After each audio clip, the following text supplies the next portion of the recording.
Radio Fynbos, wat daarop fyn ingestel is om die mooi agter elke bos te soek, kuier vandag op Rooiheuwelplaas in Kleinbraak in Mosselbaai omgewing by John Robertson.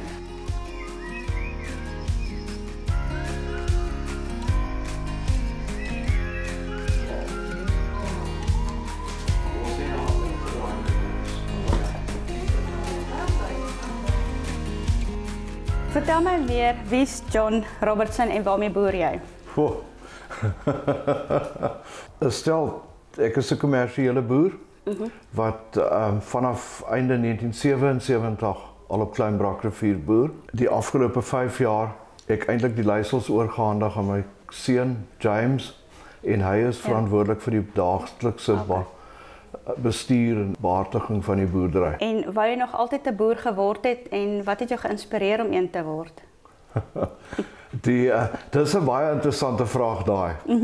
Nadat ek omtrent 20 of 30 jaar geboer het ek nog altyd getwyfel of ek die regte besluit geneem het. Okay. Ek weet, toe ek destyds op skool was en hulle al hierdie sielkundige toetse gedoen het en so aan, het boerdery nooit opgekom as 'n rigting om in te gaan. Maar ek was in die gelukkige posisie dat tussen my pa en my oupa het hulle heelwat landbougrond bekom en ek het net gevoel dit sou 'n verskriklike vermorsing wees van hulle tyd en energie as 'n mens nie gaan boer nie.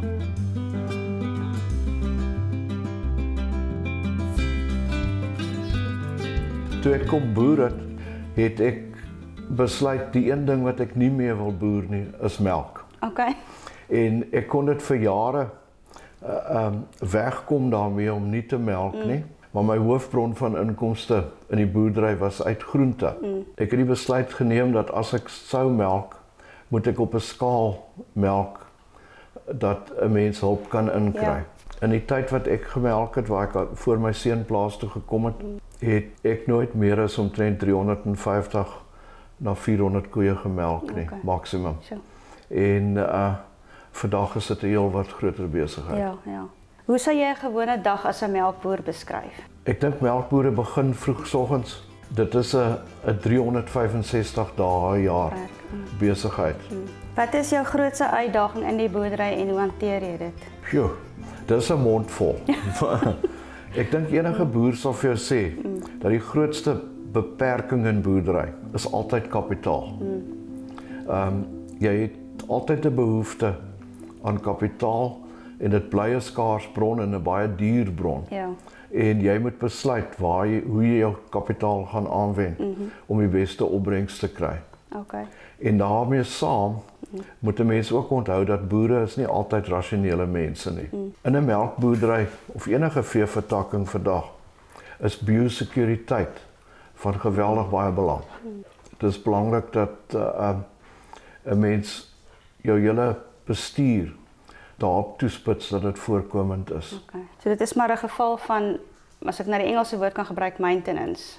I think it's more prevention than maintenance. En watse raad sou jy vandag vir opkomende boere gegee het? Ja.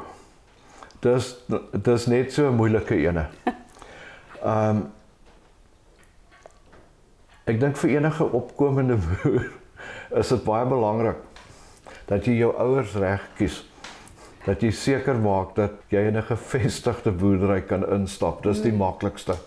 Dis bitter moeilik vir enige opkomende boer vandag om 'n boerdery van niks af te begin nie. Ja.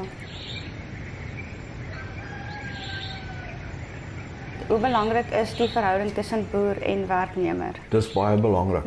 Dis baie belangrik. Jy moet vertroue in jou personeel hê. En as ek dit sê, jy kry altyd teleurstellings, jy kry altyd terugslae, maar as jy nie vertroue in jou personeel het nie, dan kan jy nie vooruit boer nie. En 'n mens moet dit maar as een van die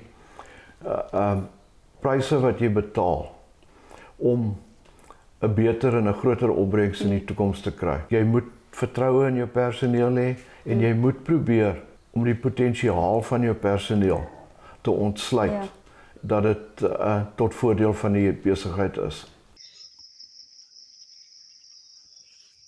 Vertel vir ons, het jy enige groot drome nog vorentoe vir jou melkboerdery? Die aard van 'n boerdery is dieselfde as van 'n besigheid. Sodra jy tevrede is met jou opset, sodra jy terugsit en dink, nou het ek alles bereik, dan is jy besig om agteruit te boer.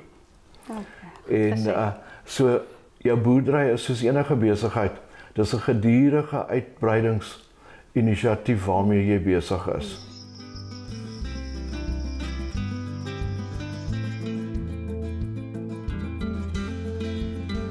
As jy vir my 2 staaltjies kan vertel wat jy graag sou wou nalaat aan jou nageslag, wat sou dit wees? Ek dink dit is belangrik dat 'n mens aan jou nageslag 'n liefde vir die plaas en die plaaslewe kan skep en dat jy ook by hulle 'n sin verantwoordelikheid kan skep. Dat in die lewe het jy sekere verantwoordelikhede. En of dit nou teenoor jou grond of jou diere of jou mense is, daar is verpligtinge op jou wat jy moet nakom. En as jy dit kan nakom en dit in jou gedagtes hou met jou besluitneming, dan is jy amper verseker van 'n gelukkige lewe. Dit was dan Radio Fynbos, 'n voorreg gewees om saam met John te kuier op Rooiheuwel plaas.